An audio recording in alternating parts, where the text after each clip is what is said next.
Camarades, bonjour. J'espère que tout un chacun s'est très bien réveillé.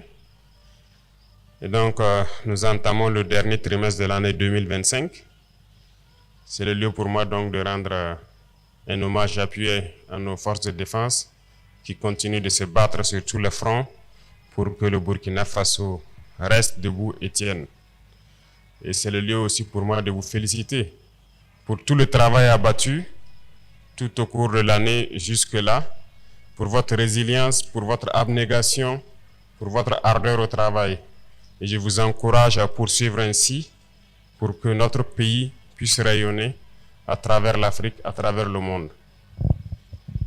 Ce matin, je souhaiterais donc vous entretenir sur trois sujets principalement.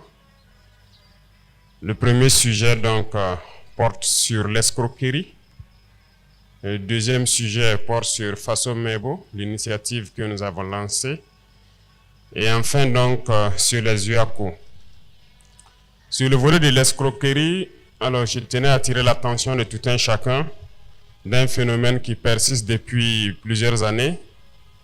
Il s'agit d'individus, pour certains, qui se baladent donc à travers le pays, souvent chez des opérateurs économiques, souvent même chez certaines personnes qui viennent pour investir au Burkina Faso.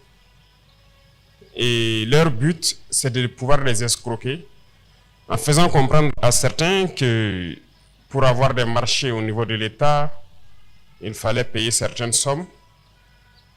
Certaines personnes venues investir au Burkina Faso se voient escroquées par les mêmes faits.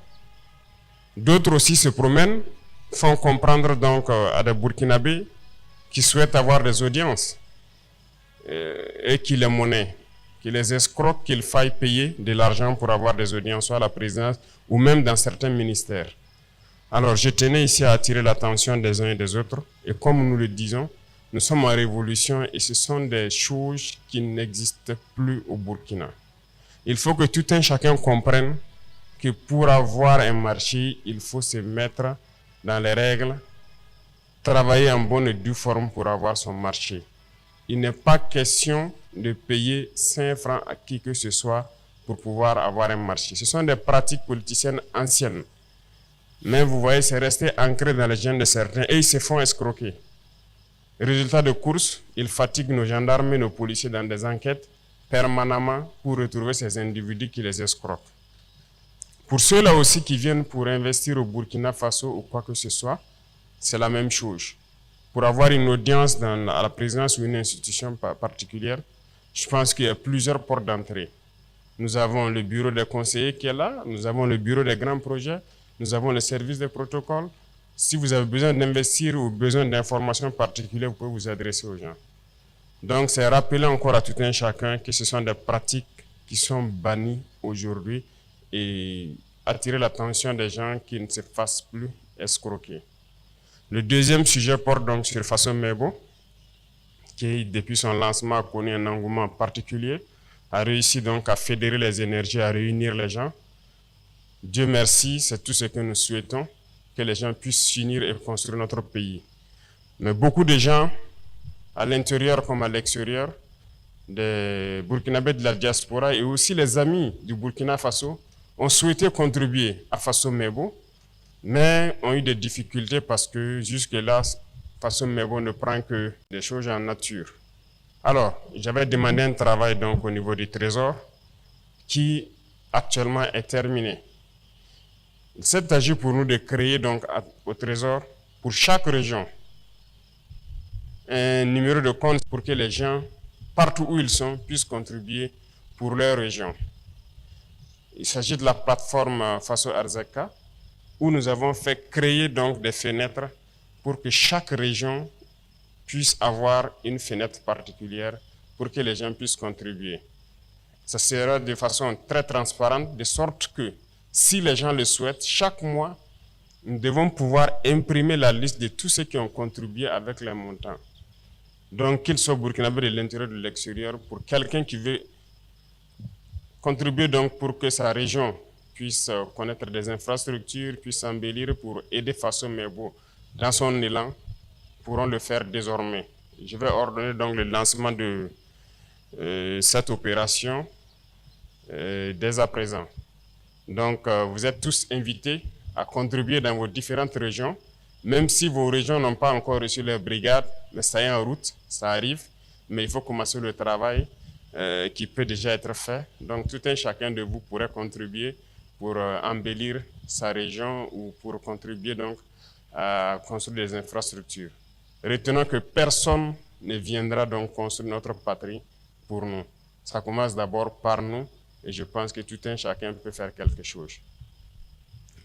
Le troisième sujet porte sur les UACO, les universités africaines donc, de la communication qui viennent donc de clôturer donc, cette semaine. Un événement qui peut passer inaperçu, mais d'une importance capitale. Nous passons le temps à faire comprendre que la communication est un levier très important et très stratégique, surtout en temps de guerre. C'est à travers la communication que les impérialistes ont toujours détruit l'Afrique. Toutes ces guerres, ces divisions, ces haines qui sévissent sur le continent, depuis l'esclavage jusqu'à nos jours, c'est à travers la communication d'abord. Et ça continue avec le néocolonialisme qui sévit aujourd'hui. Par la communication, ils essaient toujours de nous dresser les uns contre les autres. Dieu merci aujourd'hui, à travers nos Waïnia, à travers nos Birsé, ils ont réussi à inverser la tendance, à déconstruire tous les mensonges de l'impérialisme. Nous leur rendons hommage pour cela. Quoi qu'il faille, continuer à encadrer cette communication.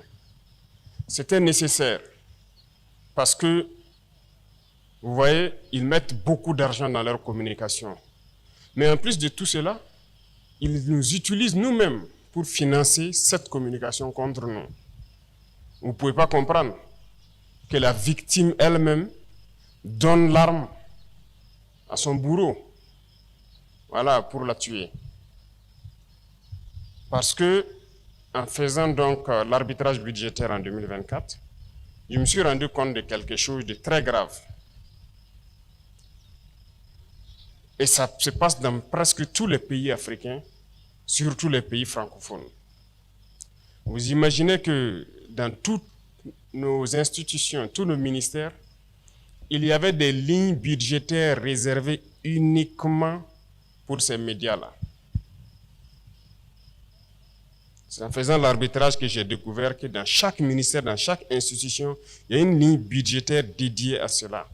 Donc, un transfert systématique vers des médias comme Jeune Afrique, Le Monde, ainsi de suite, et ils nous envoient leurs journaux. Donc, qu'on le veuille ou pas, qu'on veuille lire ou pas, notre budget était transféré à ces médias-là. Et qu'ils écrivent souvent pour nous détruire.